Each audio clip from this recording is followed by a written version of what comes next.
नेपाली खबरमा सबैभन्दा पहिले आजको खास खबर। बहुचर्चित भिजिट भिसा प्रकरणमा लामो समयदेखि सदनमा आन्दोलित दुई दल राष्ट्रिय स्वतन्त्र पार्टी रासोपा र राष्ट्रिय प्रजातन्त्र पार्टी राप्रपाको आन्दोलन बिस्तारै फितलो बन्दै गएको छ। भिजिट भिसामा विदेश जानेहरूबाट अध्यागमन कार्यालयले लाखौं असुली गर्ने गरेको र यसमा गृह मन्त्रालयको पनि संलग्नता रहेको आशंका बाहिरिएपछि यी दुई दलले गृहमन्त्री रमेश लेखकको राजीनामा र उच्च स्तरीय छानबिन आयोग गठनको माग लिएर आन्दोलित बनेका थिए।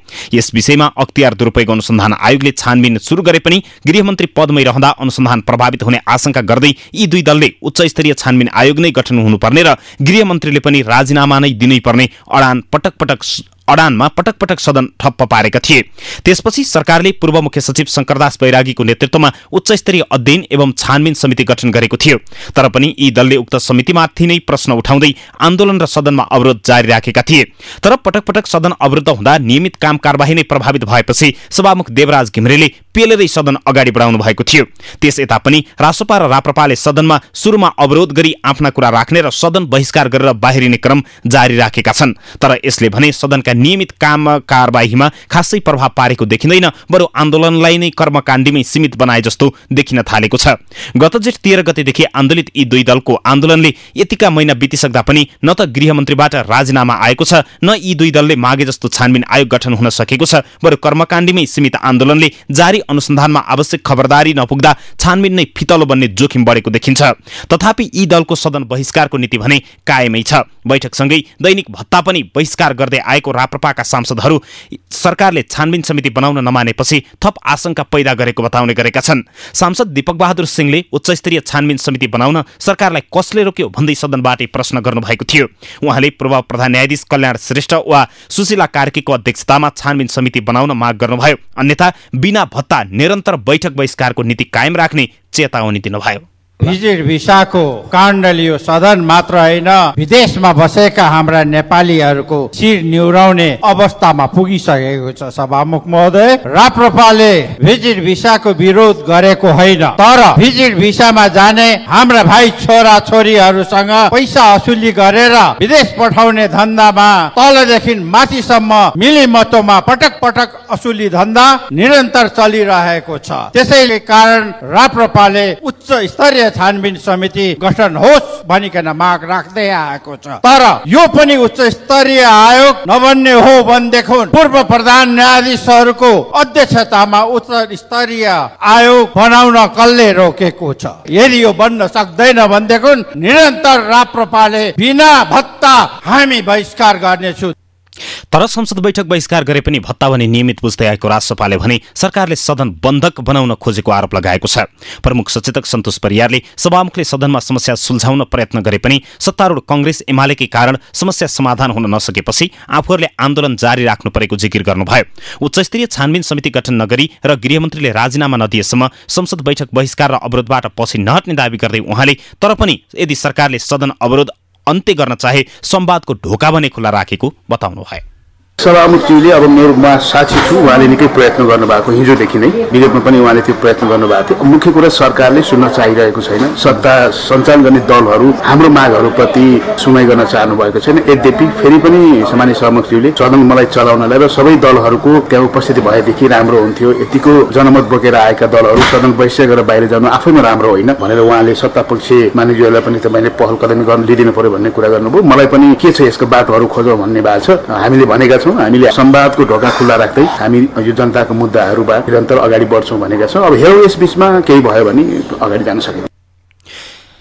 तर सत्तापक्षले भने रासोपा र राप्रपाले संसदको मूल्य मान्यतालाई नै समाप्त पार्न खोजेको आरोप लगाएको छ। सत्तापक्ष एवं सरकारको नेतृत्वकर्ता दल एमालेका प्रमुख सचेतक महेश बर्तौलाले विपक्षीबाट आवाज उठेपछि सरकारले तत्काल भिजिट भिसा प्रकरणमा उच्च स्तरीय छानबिन समिति गठन गरिसकेको र समितिले अनुसन्धान पनि थालिसकेको अवस्थामा समेत सदनमा अवरोधको नाटक जारी राख्नु आपत्तिजनक रहेको बताउनुभयो। उहाँले रासोपा र राप्रपाले संसदीय लोकतन्त्रको विरुद्ध गतिविधि गर्ने श्रृङ्खला लगातार जारी राखेकोले उक्त व्यवहार आपत्तिजनक र खेदजनक रहेको बताउनु भएको थियो।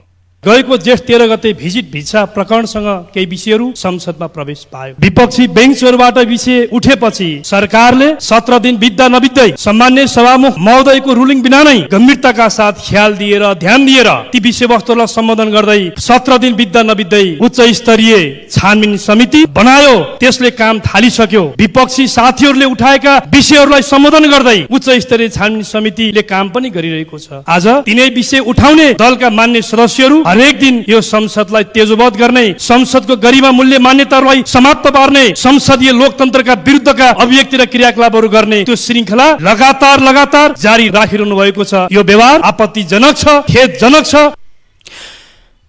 यस्तै स्वयं प्रधानमन्त्री केपी शर्मा ओलीले पनि संसदमै सम्बोधन गर्ने क्रममा विपक्षी दुई दलले भिजिट भिसालाई लिएर देशकै बदनाम गराउन खोजेको भन्दै आक्रोश पोख्नु भएको थियो। भिजिट भिसामा गएर उतैको नागरिकता लिएर नेपालमा आएर नागरिकता पुनः प्राप्त नगरी मन्त्रीसम्म भएका प्रमाणित अभियुक्त र भिजिट भिसामै गएर उतै 2 पटक बिहे गरेकाले समेत अन्तर्राष्ट्रिय विमानस्थलबाट प्लेन चढ्ने सबै मानिस बेचिए भन्ने ढङ्गले इमोसनल ब्ल्याकमेल मार्फत स्वार्थको रोटी सेक्न खोजेको आरोप लगाउनु भयो। भिडद्वारा न्यायको हत्या गरेर अभियोग मुक्त हुन खोज्नेको पछि लागेर कुद्ने भिड पनि अचम्म मात्र नभएर दयालाग्दो देखिएको उहाँको सतही टिप्पणी छ।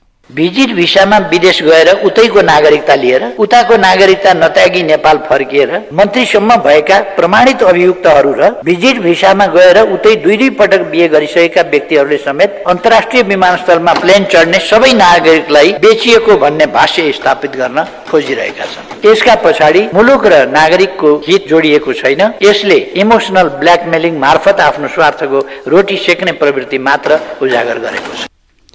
गत जेठ दोस्रो सातादेखि सदनमा प्रवेश पाएको भिजिट भिसा प्रकरणमा मुलुकका 4औं र 5औं ठूला दल त्यसयता निरन्तर आन्दोलनमा छन्। उता यो विषयमा अख्तियार र छानबिन समितिले छुट्टै छानबिन पनि गरिरहेकै छन्। तर पनि यी दल अझै टसमस भएका छैनन् भने सरकार पनि कुनै प्रभाव नगरी कानमा तेल हाले जसरी उनीहरूको आन्दोलनको बेवास्ता नै गरेर बसेको देखिन्छ।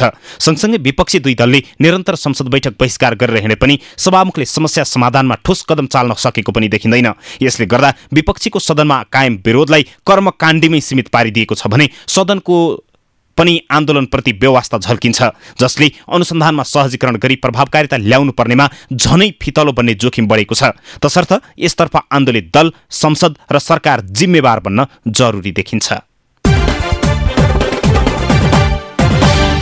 यो नेपाली रेडियो नेटवर्क, यो नेपाली